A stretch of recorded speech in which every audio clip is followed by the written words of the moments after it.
profundo. Por favor, busquen en sus Biblias Juan 1. Vamos a leer el versículo 14. Y el Verbo se hizo hombre y habitó entre nosotros. Juan 1. 14. Tal vez me preguntas qué tiene que ver este pasaje con el tema. Me gusta la pregunta. Quizás si leo el versículo en otra traducción podrás captar la conexión inmediatamente. Entonces la palabra se hizo hombre y vino a vivir entre nosotros. Juan 1. 14. NTV. ¿Quién se hizo hombre? ¿Quién vino a vivir entre nosotros? El Logos. Leamos el versículo entero usando el término griego. Y el Logos se hizo hombre y habitó entre nosotros. Y hemos contemplado su gloria, la gloria que corresponde al Hijo unigénito del Padre, lleno de gracia y de verdad. Juan 1. 14. Es verdad que Dios habló a nuestros antepasados en otras épocas por medios de los profetas, pero en estos días finales nos ha hablado por medio de su Hijo. Hebreos 1. 1 a 2. Todo lo que Dios quería y quiere revelar de su persona, de su voluntad, lo hizo por medio de su Hijo unigénito. Jesús es la cumbre de la revelación de Dios. Es la comunicación suprema y perfecta de Dios porque es el resplandor de la gloria de Dios, la fiel imagen de lo que Él es. Hebreos 1. 3. Jesús es el Logos. La verdad que Jesús es el Logos me lleva a reconocer quién es. Juan, siendo impulsado por el Espíritu Santo, comenzó su libro con esta declaración. En el principio ya existía el Verbo. Juan 1. 1. El texto original usa la palabra que llevamos 6 semanas investigando. En este texto, el término verbo fue la traducción elegida para el término logos. Por lo tanto, desde ahora en adelante voy a utilizar el término griego. En el principio ya existía el logos, y el logos estaba con Dios, y el logos era Dios. Él estaba con Dios en el principio. 3. Por medio de él todas las cosas fueron creadas, sin él, nada de lo creado llegó a existir. 4. En él estaba la vida, y la vida era la luz de la humanidad. 5. Esta luz resplandece en las tinieblas, y las tinieblas no han podido extinguirla. Juan 1. 1 a 5. De este pasaje hay 4 verdades que vamos a destacar. La primera es 1. El Logos es eterno. Significa que nunca cambiará. El autor de Hebreos dijo, Jesucristo es el mismo ayer, hoy y siempre.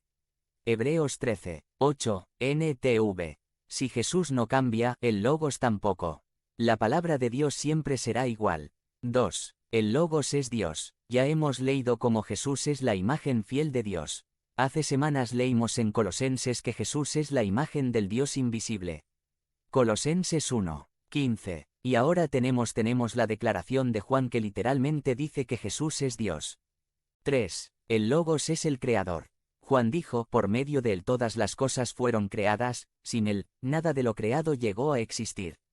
Juan 1. 3. Jesús nos creó, por lo tanto, nos conoce completamente. Conoce todo lo que está en nuestro interior. Sabe cuáles son nuestras necesidades y lo que tenemos para ofrecer, nuestro potencial. Igual, conoce cuáles son nuestras enfermedades, las cosas que impiden nuestra relación con él y con otros. Él es el Creador todopoderoso y entiende lo que se requiere para restaurarnos. 4. El Logos es la vida y la luz. Jesús es la fuente de la vida y su vida es la luz que brilla tanto que las tinieblas no pueden apagarla. Solo esa luz viva puede despertarnos de la muerte causada por el pecado. B. Por su gran amor, Dios envió la luz al mundo y le ordenó que resplandeciera en las tinieblas, hizo brillar su luz en nuestro corazón para que conociéramos la gloria de Dios que resplandece en el rostro de Cristo. 2 Corintios 4. 6. Pero la humanidad no reconoció la luz. El que era la luz ya estaba en el mundo, y el mundo fue creado por medio de él, pero el mundo no lo reconoció. Juan 1. 10. La pregunta para nosotros, para ti es: ¿lo vas a reconocer? ¿Lo reconoces por quién es? 1. Quiero que miremos el pasaje otra vez. Nos vamos a dar cuenta cómo debe ser nuestra reacción frente al Logos. Vino un hombre llamado Juan. Dios lo envió 7 como testigo para dar testimonio de la luz. Juan 1. 6 a 7. Juan el Bautista proclamaba que el Logos, el Mesías, estaba por llegar. Dijo, el que viene después de mí es superior a mí, porque existía antes que yo. Juan 1. 15. Inclusive, exclamó que no era digno ni siquiera de desatarle la correa de las sandalias. Juan 1. 27. 2. Cuando reconocemos sinceramente quién es Jesús, nos damos cuenta que la única reacción adecuada es caernos delante de él, rendirnos ante él. Es confesar que no somos dignos ni siquiera de tocar los pies de Él. Pero la gran paradoja de la eternidad es que Dios ha abierto un camino para que podamos nacer de nuevo en su familia. Nos invita a 2. Recibirlo. La Escritura dice, vino a lo que era suyo, pero los suyos no lo recibieron. 12 Más a cuantos lo recibieron, a los que creen en su nombre, les dio el derecho de ser hijos de Dios. 13 Estos no nacen de la sangre, ni por deseos naturales, ni por voluntad humana, sino que nacen de Dios. Juan 1, 11-13. B. Si nos invita a recibirlo, significa que Dios está dispuesto a recibirnos. De verdad, Dios quiere que seamos parte de su familia. Es por esta razón que Él envió a su Hijo. Dios quería abrir nuevamente el camino hacia, y lo hizo a través de la muerte y la resurrección de Jesús.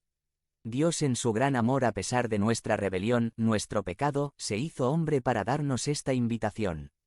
¿Cómo puedes recibirlo? El mismo pasaje nos dice, mas a cuantos lo recibieron, a los que creen en su nombre, les dio el derecho de ser hijos de Dios. Juan 1, 12. Creer en Él, confiar en Jesús, poner nuestra fe en Él. Es un regalo, es por gracia, no podemos hacer nada para que nos adopte.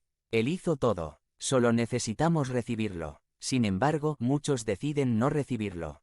Dios nos da la opción. Pero, ¿qué harías tú? ¿Lo recibirías? ¿Te gustaría ser parte de su familia?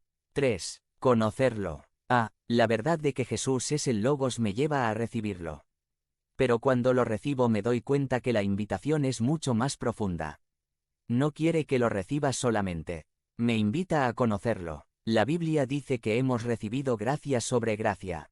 Dios quiere que lo conozcamos. De su plenitud todos hemos recibido gracia sobre gracia. 17 Pues la ley fue dada por medio de Moisés, mientras que la gracia y la verdad nos han llegado por medio de Jesucristo. 18 A Dios nadie lo ha visto nunca. El Hijo unigénito, que es Dios y que vive en unión íntima con el Padre, nos lo ha dado a conocer. Juan 1, 16-18. B. ¿Cómo lo hizo? Y el Logos se hizo hombre y habitó entre nosotros. Y hemos contemplado su gloria, la gloria que corresponde al Hijo unigénito del Padre, lleno de gracia y de verdad. Juan 1, 14. Nosotros somos incapaces de llegar al Padre, por eso se acercó a nosotros aún sabiendo que muchas personas no iban a creer. Es más, sabía que iban a traicionar a su Hijo y matarlo. C. Sin embargo, Dios sabía que la muerte de su Hijo era necesaria para restaurarnos. Es a través de la muerte de Jesús que podemos ser reconciliados con el Padre. El apóstol Pablo dijo lo siguiente en su carta a los romanos. A la verdad, como éramos incapaces de salvarnos, en el tiempo señalado Cristo murió por los malvados. 7 Difícilmente habrá quien muera por un justo, aunque tal vez haya quien se atreva a morir por una persona buena. 8 Pero Dios demuestra su amor por nosotros en esto, en que cuando todavía éramos pecadores, Cristo murió por nosotros. 9 Y ahora que hemos sido justificados por su sangre, con cuanta más razón, por medio de él, seremos salvados del castigo de Dios. 10 Porque si, cuando éramos enemigos de Dios, fuimos reconciliados con él mediante la muerte de su Hijo. Romanos 5. 6-10. D. Dios hizo todo eso para tener una relación contigo. ¿No te parece paradójico que el Creador del universo estuvo dispuesto a venir, vivir aquí y ser traicionado por su propia creación? Tiene todo el poder para hacer cualquier cosa, pero eligió morir por nosotros para salvarnos. ¿No crees que la mejor decisión que podemos tomar es aceptar esa gracia? Conclusión e invitación. Muchas personas a través de las generaciones han rechazado a Dios y su oferta. ¿No te parece el colmo? ¿Qué es lo que tenemos que hacer para recibir a Jesús? Nada. Entonces, ¿por qué tantas personas lo rechazan?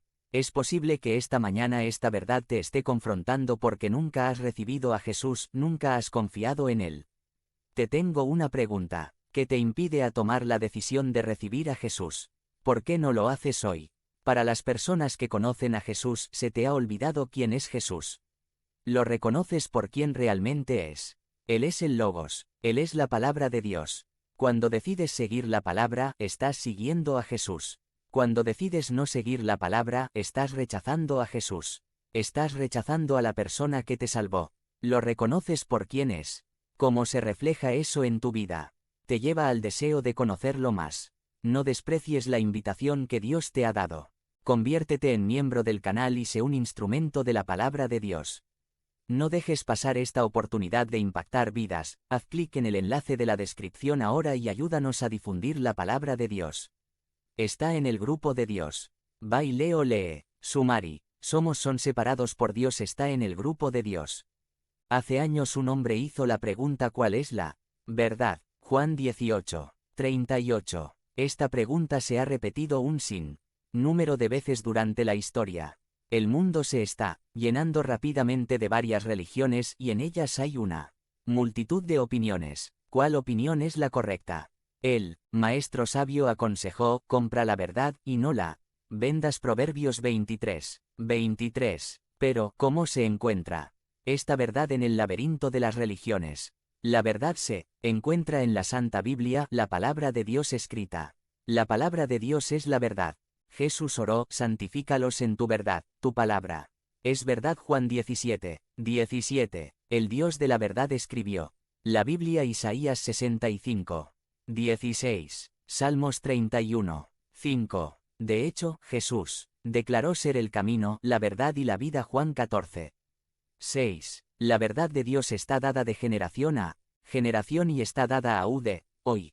Como lo que David dijo: tú amas la verdad en lo íntimo. Salmos 51, 6. Este folleto nos puede ayudar a ver cómo nos podemos adaptar a la palabra de Dios y te declararé lo que está escrito en el libro de la verdad. Daniel 10, 21. La Biblia explica por qué no nos atrevemos a contarnos ni a compararnos con algunos que se alaban a sí mismos, pero ellos, midiéndose a sí mismos por sí mismos y comparándose consigo mismos, no son juiciosos. 2 Corintios 10, 12. Es peligroso adaptarnos nosotros mismos a lo que creen otras personas, o a lo que una iglesia predica.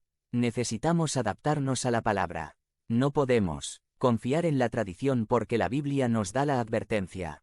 Invalidando la palabra de Dios con vuestra tradición, que habéis transmitido, y muchas cosas hacéis semejantes a estas. Marcos 7, 13. Se ha dicho: lo que tiene fama no es siempre correcto, lo que es correcto no siempre tiene fama. Ed Cole dijo: las creencias de cada uno tiene el más grande potencial para el bien o para el mal en la vida. Mientras que consideramos nuestro destino, lo que creemos acerca de nuestra salvación es de suma importancia. Tenemos que ajustarnos a la verdad de la palabra de Dios. Si alguien dice algo incorrecto y después 1000 personas confirman que es correcto, todavía es incorrecto. Carlton L. Kuhn, Señor, en su estudio bíblico Take Root Former Right declara: lo que se le ha enseñado al hombre determina lo que él cree. Lo que él cree determina lo que hace. Lo que hace determina su destino. Entonces, ¿cómo podemos ajustarnos con la Biblia? Este folleto nos guiará por algunas doctrinas básicas para mostrarnos cómo ajustarnos a la palabra de Dios. Cuando cada doctrina es discutida, es necesario preguntarse: ¿esta doctrina es realmente lo que la Biblia en verdad enseña? Esta debe ser la primera pregunta para evaluar cualquier sermón, folleto o libro religioso. La Biblia claramente declara: procura con diligencia presentarte a Dios aprobado como obrero que no tiene de qué avergonzarse, que usa bien la palabra de verdad. 2 Timoteo 2, 15. Por eso es importante estudiar la palabra de verdad.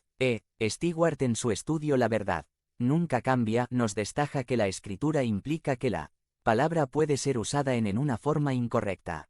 Entendiendo primero esto, que ninguna profecía de la escritura es de interpretación privada, porque nunca la profecía fue traída por voluntad humana, sino que los santos hombres de Dios hablaron siendo inspirados por el Espíritu Santo. 2 Pedro 1, 20, 21. Stewart dice en 2 Pedro 3, 16, encontramos a Pedro escribiendo acerca de personas quienes aplican mal o cambian las escrituras, las cuales los indoctos e inconstantes tuercen, como también las otras escrituras, para su propia perdición.